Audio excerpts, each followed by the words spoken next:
Hello दोस्तों, आपका हमारे इस वृंदा कुंज चैनल में स्वागत है। जितिया जीवित पुत्र का व्रत कथा। इस कथा का पाठ करने से दीर्घायु होती है संतान, राजा जैसा बीतता है जीवन।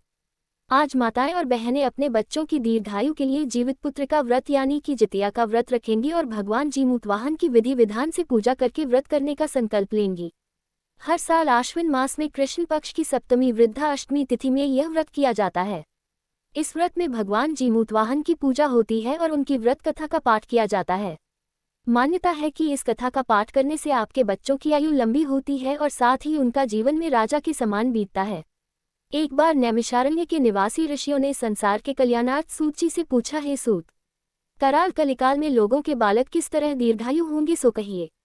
सूत जी बोले, जब द्वापर का अंत और कलियुग का आरंभ था, उसी समय बहुत सी शोकाकुल स्त्रियों ने आपस में सलाह की थी कि क्या इस कलियुग में माता के जीवित रहते पुत्र मर जाएंगे।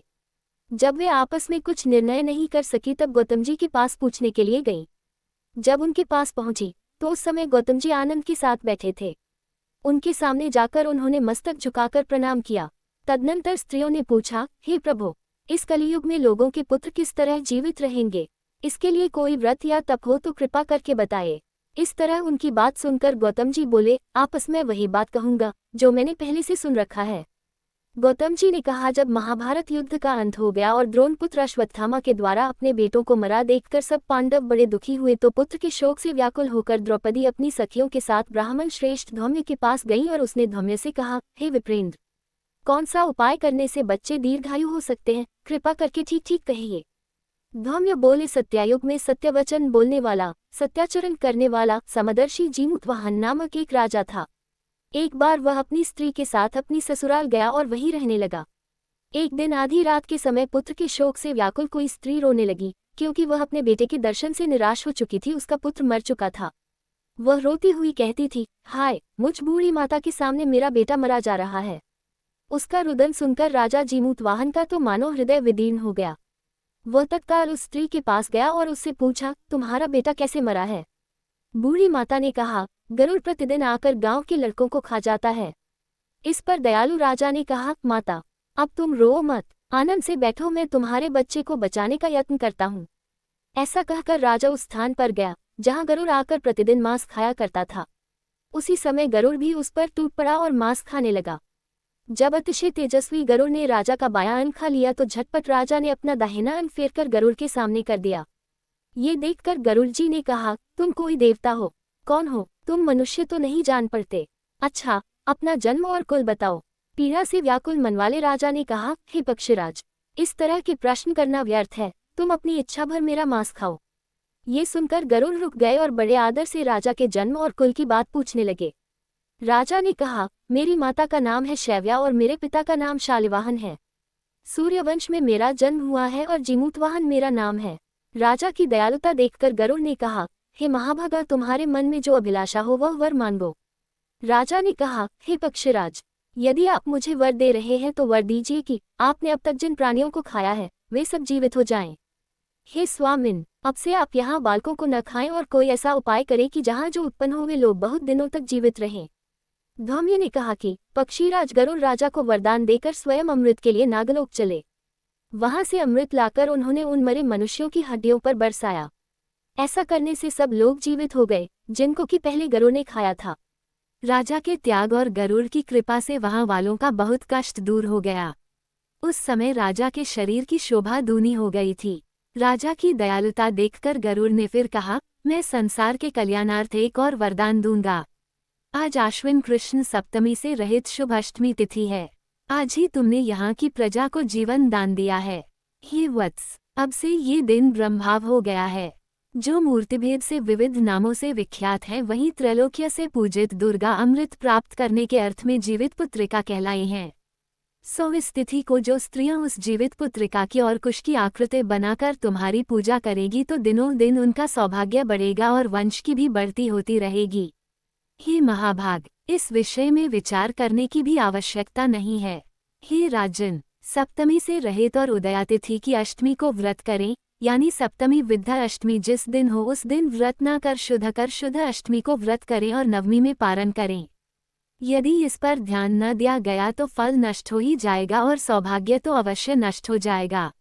जीमूतवाहन को इस तरह का वरदान देकर गरुड़ वैकुंठ धाम को चले गए और राजा भी अपनी पत्नी के साथ अपने नगर को वापस चले आए। धौम्य द्रौपदी से कहते हैं, हे देवी, मैंने यह अतिशय दुर्लभ व्रत तुमको बताया है। इस व्रत को करने से बच्चे दीर्घायु होते हैं। हे देवी, तुम भी पूर्वोक्त विधि से यह व्रत और दुर्गाजी का पूजन करो तो तुम्हें अभिलषित फल प्राप्त होगा। मुनिराज धौम्य की बात सुनकर द्रौपदी के हृदय में एक प्रकार का कौतूहल उत्पन्न हुआ और पूर्वासिनी स्त्रियों को बुलाकर उनके साथ यह उत्तम व्रत किया। गौतम ने कहा, यह व्रत और इसके प्रभाव को किसी एक चिन्ह ने सुन लिया और अपनी सखी सियारिन को बतलाया। इसके बाद पीपल वृक्ष की शाखा पर बैठकर उस चिन्ह ने और उस वृक्ष के खोमते में बैठकर सियारिन ने भी व्रत किया। फिर वही चिनी किसी उत्तम ब्राह्मण के मुंह से यह कथा सुनाई और पीपल के खोमते में बैठी हुई अपनी सखी को सुनाया। सियारिन ने आधी कथा सुनी थी कि उसे भूख लग गई और वो उसी समय शव से भरे शमशान में पहुंची। वहां उसने इच्छा भर मांस का भोजन किया और चिनी बिना कुछ खाए पिए रह गई और सबेरा हो गया। सवेरे वह गौशाले में गई और वहां गौ का दूध पिया। इस तरह नवमी को उसने पारण किया। कुछ दिनों बाद वे दोनों मर गईं और अयोध्या में किसी धनी व्यापारी के घर में जन्मी। संयोग से उन दोनों का जन्म एक ही घर में हुआ, जिसमें सियारिन ज्येष्ठ हुई और चिन्ह छोटी। वे दोनों सभी शुभ लक्षणों से युक्त थीं, इसलिए बड़ी लड़की काशीराज के और छोटी उसके मंत्री के साथ गार्हपत्य अग्नि के सामने विधिपूर्वक ब्याही गई। पूर्वजन्म के कर्मफल से वह मृगनयनी रानी हुई। जिस किसी भी संतान को उत्पन्न करती, वो मर जाती थी और पूर्वजन्म की बातों को स्मरण करने वाली मंत्री की पत्नी ने अष्टवसुओं के सदृश तेजस्वी 8 बेटे उत्पन्न किए और सभी जीवित रह गए। अपनी बहन के पुत्रों को जीवित देखकर ईर्ष्यावश राजपत्नी ने अपने स्वामी से कहा कि यदि तुम मुझे जीवित रखना चाहते हो तो इस मंत्री के भी पुत्रों को उसी जगह भेज दो जहां मेरे बेटे गए हैं, अर्थात इन्हें मार डालो। ये सुनकर राजा ने उस मंत्री के पुत्रों को मारने के लिए कई प्रकार के उद्योग किए, पर मंत्री पत्नी ने जीवित पुत्रिका के पुण्य बल से बचा लिया। एक दिन राजा ने अपने आदमियों से उन पुत्रों का सिर कटवाकर पिटारी में रखवाया और वह पिटारी उनकी माता मंत्री पत्नी के पास भेज दिया। किंतु वे 8 सिर बेशकीमती जवाहरात हो गए और भले चंगे वे 8 लड़के अपनी माता के पास वापस चले गए। उनको जीवित देखकर राजपत्नी को बड़ा विस्मय हुआ। अंत में वह मंत्री की पत्नी के पास आई और उसने पूछा, बहन, तुमने कौन सा ऐसा पुण्य किया है जिससे बार बार मारे जाने पर भी तुम्हारे बेटे नहीं मरते?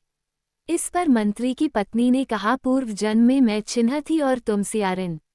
हमने और तुमने साथ साथ जीवित पुत्रिका का व्रत किया था। तुमने व्रत के नियमों का भली भांति पालन नहीं किया था और मैंने किया था। इसी दोष से हे बहन, तुम्हारे बेटे नहीं जीते। ओ राजरानी, अब भी तुम उस जीवित पुत्रिका व्रत को करो तो तुम्हारे बेटे दीर्घायु होंगे। मैं तुमसे सच सच कह रही हूँ। उसके कथनानुसार रानी ने व्रत किया, तभी से उसके कई बेटे सुंदर और दीर्घायु होकर बड़े बड़े राजा हुए।